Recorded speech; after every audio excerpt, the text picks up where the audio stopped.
Maligayang pagbabalik sa Rai Movie Recaps.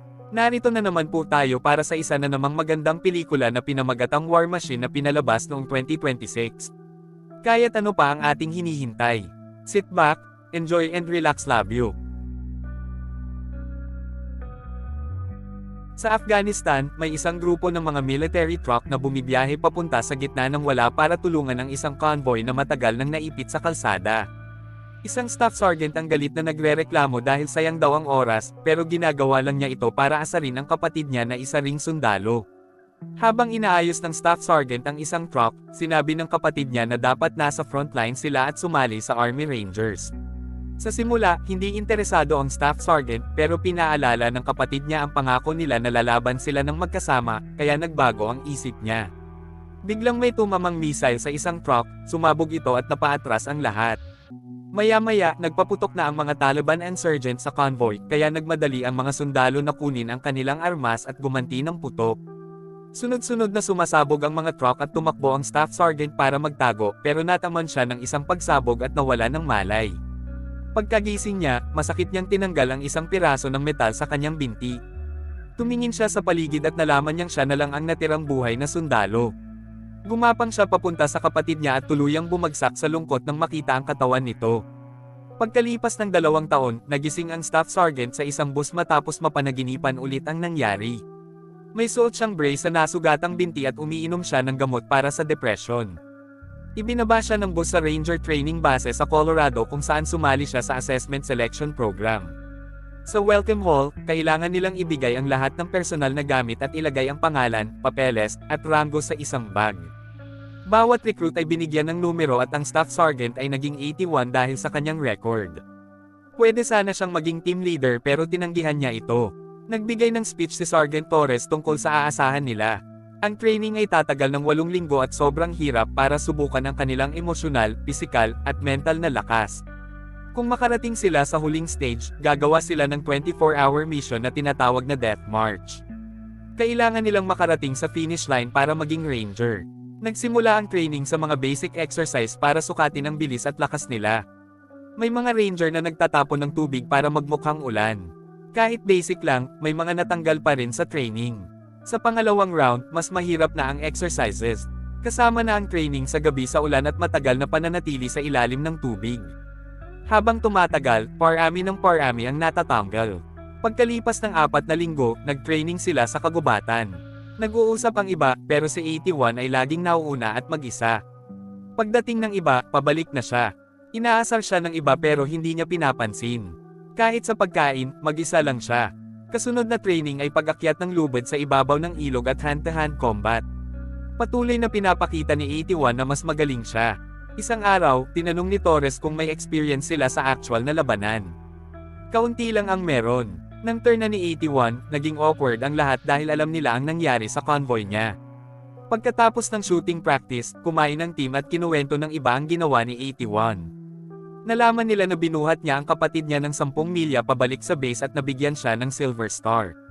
Nang tanungin siya, napagalitan sila dahil sa chismis at naparusahan.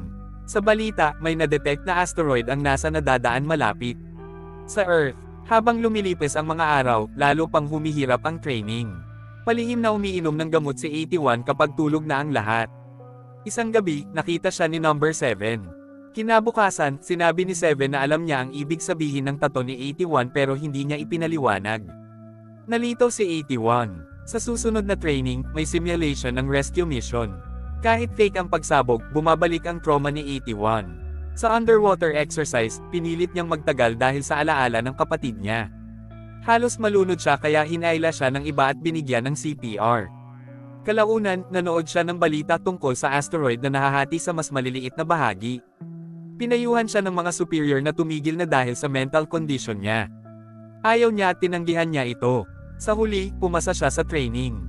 May 30 minutes sila para maghanda sa final test. Ipinakita ang mapa at mission. Kailangan nilang sirain ang isang bumagsak na aircraft at iligtas ang pilot. Si 81 ang ginawang team leader. Sumakay sila sa helicopter at mabilis na lumipad. Pagdating, nagtago sila sa kagubatan. Hindi marunong mag-speech si 81 kaya si 7 ang nagsalita. Buong araw silang naglakad. Sa gabi, nagbantay sila. May kakaibang bagay na bumagsak at umuga ang lupa. Akala nila artillery lang iyon. Kinabukasan, may nakita silang kakaibang aircraft. Hindi ito normal. Napansin nilang hindi gumagana ang compass at communication. Biglang nag-transform ang aircraft sa isang robot.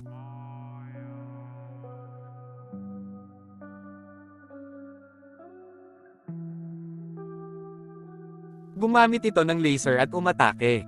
Maraming sundalo ang namatay. Tumakbo ang team pero hinabol sila ng robot.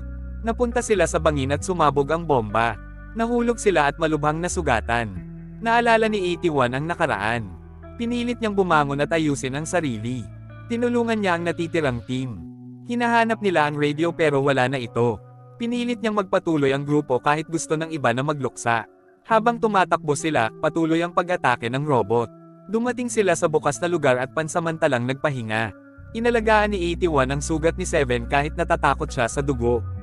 Napansin nila na hindi robot ang tunay na target nila. Nagdesisyon silang pumunta sa village. Tumawid sila sa malakas na ilog gamit ang lubad. Pero dumating ulit ang robot at nahulog sila sa tubig. Tinangay sila ng agos. Nawala ng malay si 81. Nagising sila sa tabing ilog at may natirang kasama. Nagpatuloy sila at nakita ang wasak na village. Nalaman nilang alien ang robot mula sa asteroid. Sinubukan nilang gamitin ang tank para makatakas. Pero hinabol sila ulit ng robot. Walang epekto ang armas nila. Sa huli, gumamit si 81 nanogram diskarte para sirain ang robot sa isang quarry gamit ang dinamita at bato. Sumabog ang robot at tuluyang nasira. Kinabukasan, dinala ni 81 si 7 pabalik sa base. Gulo ang lugar at maraming patay.